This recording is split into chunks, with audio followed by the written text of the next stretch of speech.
E aí, galera boa, tudo beleza com vocês?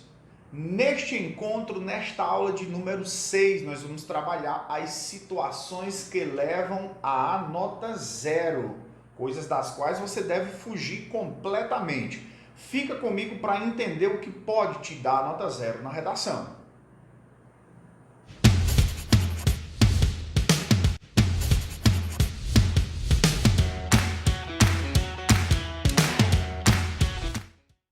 E aí, turma boa, rapaziada do bem, jovens aspirantes a uma vaga na universidade. Continuamos aqui o nosso encontro depois da nossa abertura deste vídeo com a aula número 6, em que eu trago para vocês situações que levam à nota zero.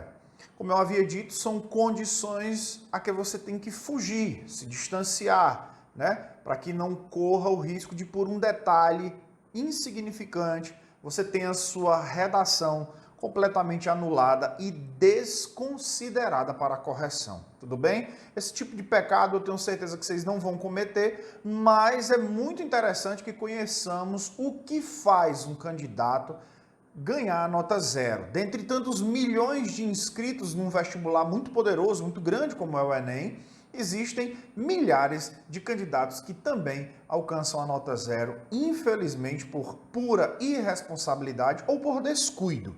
Vamos conhecer um pouco desses critérios que dão nota zero aos candidatos do Enem.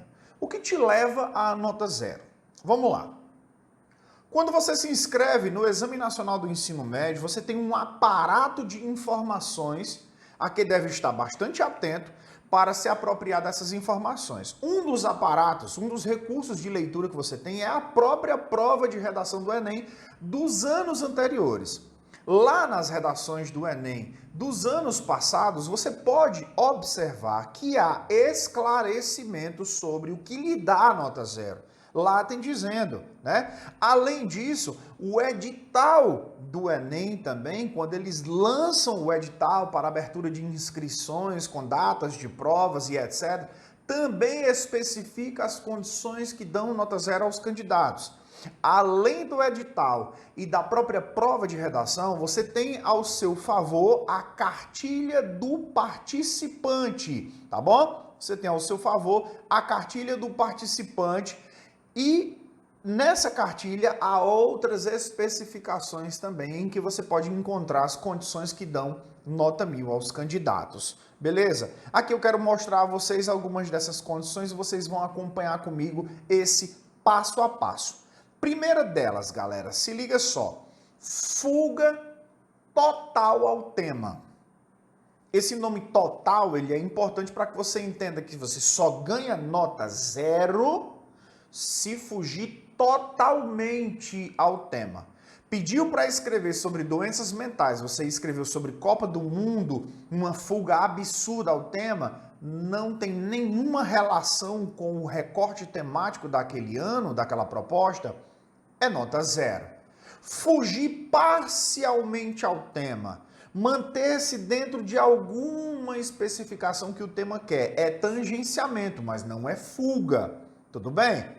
Tangenciar o tema é uma coisa, é parcialmente fugir ao tema, e fuga total ao tema é absolutamente não escrever nada da abordagem ao tema, que inclusive foi ensinado a vocês aqui na aula sobre introdução. Beleza? Vamos lá. Outra coisa importante. Não obediência à estrutura dissertativa argumentativa, ponto número 2. Turma, é o seguinte. Quando se pede numa redação dissertativa argumentativa, numa redação como o Enem, que você obedeça a uma estrutura, é óbvio, é natural que você já chegue no dia da prova, no dia do certame, apropriado das características desse gênero para se manter dentro de sua estrutura limite. Você não vai receber uma proposta de texto dissertativo argumentativo e escrever uma carta. Você não vai escrever uma crônica, você não vai criar uma notícia, você não vai escrever um poema, né? Você não vai criar um editorial, uma nota de repúdio. Jamais você vai fazer isso. Você vai se manter dentro da estrutura padrão, introdução, desenvolvimento, conclusão do texto dissertativo argumentativo, que no Enem é uma estrutura bem padronizada já de muitos anos. Você deve conhecer muito bem o que eu estou querendo dizer aqui, tá certo? Depois, outra razão que lhe dá nota 0. Extensão total de até 7 linhas. Meu professor, eu senti uma situação desagradável, desconfortável durante a aplicação da minha prova, só consegui atingir 7 linhas, mas o meu rascunho tinha 30 linhas. Não, sua redação infelizmente vai ser desconsiderada para correção. Ela não atingiu o perfil, né, de 8 linhas ou mais para que seja levada à correção. Então, até 7 linhas, infelizmente, é imperdoável. O Enem não admite redações com até 7 linhas. Pode ser o texto perfeito, pode ser uma introdução linda, impactante, mas infelizmente não condiz com o limite estrutural de mínimo de linhas que a banca impõe. Fora de cogitação. Outra condição que eu vou exemplificar para vocês aqui é cópia integral dos textos motivadores da prova de redação, onde, né, lá no caderno é disponibilizado alguns textos para sua reflexão e apropriação do tema, ou também do caderno de questões, viu, turma? Fique ligado.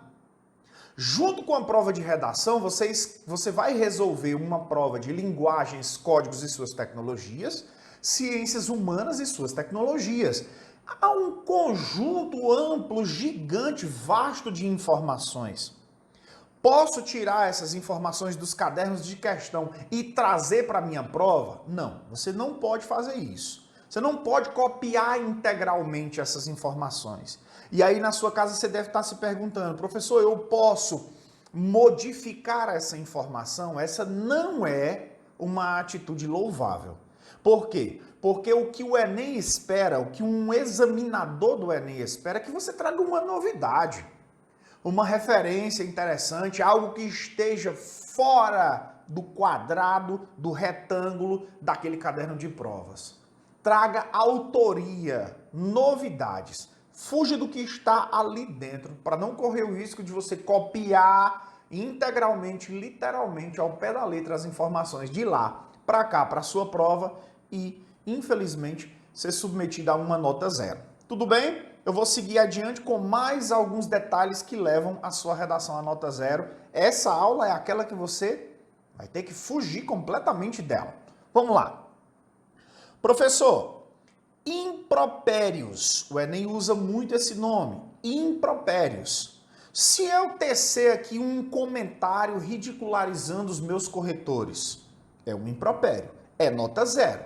Se eu usar palavrões na minha redação, são impropérios. Eu vou estar, né, cometendo um erro gravíssimo, com pena de nota 0 na minha redação. Professor, se eu escrever uma oração religiosa no meu texto, nota 0 do mesmo jeito. Esses impropérios devem ser completamente evitados no contexto da sua redação. Não faça isso nem propositalmente, nem dentro de uma condição da construção da sua redação. Desenhos são inadmissíveis. Desenhar o sol, o coração, personagens ficcionais. Eu estou falando sobre animes e desenhei na folha da minha redação um anime, um personagem de desenho animado, um super-herói, algum símbolo negativo. Nota 0 na mesma hora. Ou qualquer outra forma proposital de anulação. Tem gente que não quer escrever a redação e diz isso na própria prova, né? Não vim aqui fazer a redação, vim apenas para ganhar ponto na escola, queria contar um pouco da minha vida. Negativo, tá bom? Beleza. Números ou sinais gráficos que estejam fora do texto e sem uma função clara. Professor, posso usar números na redação? Pode. 16,3% da população? Pode? Pode. O que é que você não pode fazer? Pegar aquela folha de redação que é sagrada para a avaliação da sua nota, escrever cálculos matemáticos nela? Não, não pode, claro que não pode, né? Você não precisa, por exemplo, fazer enumerações dentro do seu texto, colocando 1, 2, 3, como se estivesse escrevendo uma síntese de ideias. Não, não faça isso. Não escreva números ou qualquer outra situação que esteja fora de um contexto claro na produção do texto. Parte deliberadamente desconectada do texto. Aí entra aquela velha teoria usada em anos anteriores, né? Escrever hino do Palmeiras, hino de clubes de futebol, receitas de macarrão instantâneo. Não façam isso, galera. Não façam, tá bom? Evitem esse tipo de circunstância, de partes desconectadas de dentro da estrutura da redação. Eu sei que muitas vezes a galera faz isso de maneira proposital para bancar o engraçado, né? E acaba sendo penalizado com a nota 0.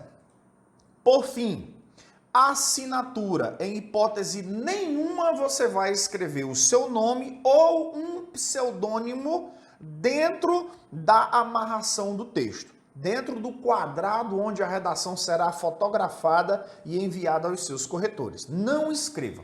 Não use nenhum tipo de nomes, né, com forma de assinatura mesmo. Você coloca seu nome lá embaixo, Lincoln Lavô. Não precisa disso, porque essa identificação demonstra que você está tentando favorecer-se de algum serviço por alguém conhecido a você. Evita isso, tá bom? Não coloca assinatura, nome, apelidos principalmente. Se não pode botar o próprio nome, apelidos é que não pode mesmo, né? Rubrica, aquela assinatura agarranchada, né, que a gente costuma fazer com o nosso nome, fora do local devidamente designado para a assinatura do participante. No seu cartão de resposta, onde você também escreve a sua redação, tem um campo próprio para você fazer sua assinatura. Fora dali, já era, esqueça. Para a gente terminar, penúltimo ponto. Texto predominantemente ou integralmente em língua estrangeira. Ah, professor, eu sou um descendente de inglês. Meu pai é inglês, minha mãe é brasileira. Eu falo português, mas muito fraco. Eu estou inscrito no Enem, vou fazer minha redação em língua inglesa. Infelizmente, sua redação em língua inglesa ou predominantemente em língua inglesa será desconsiderada para correção, tá bom? Por mais que você seja descendente do que for, não interessa, é redação escrita em norma padrão da língua portuguesa, tá bom? E por último, folha de redação em branco mesmo, que haja texto na folha de rascunho, como eu disse. O seu rascunho pode ter 30 linhas, 40 linhas, não interessa quantas linhas você vai colocar. Não é considerado o rascunho como objeto, como mecanismo de correção. Apenas a folha oficial e o que tiver nela. Fora dela, adeus, bye bye. Tudo bem? Esse é o fim da nossa aula número 6 sobre as condições que levam o seu texto à nota 0. A gente se encontra no próximo episódio desse curso de redação aqui do Redigir.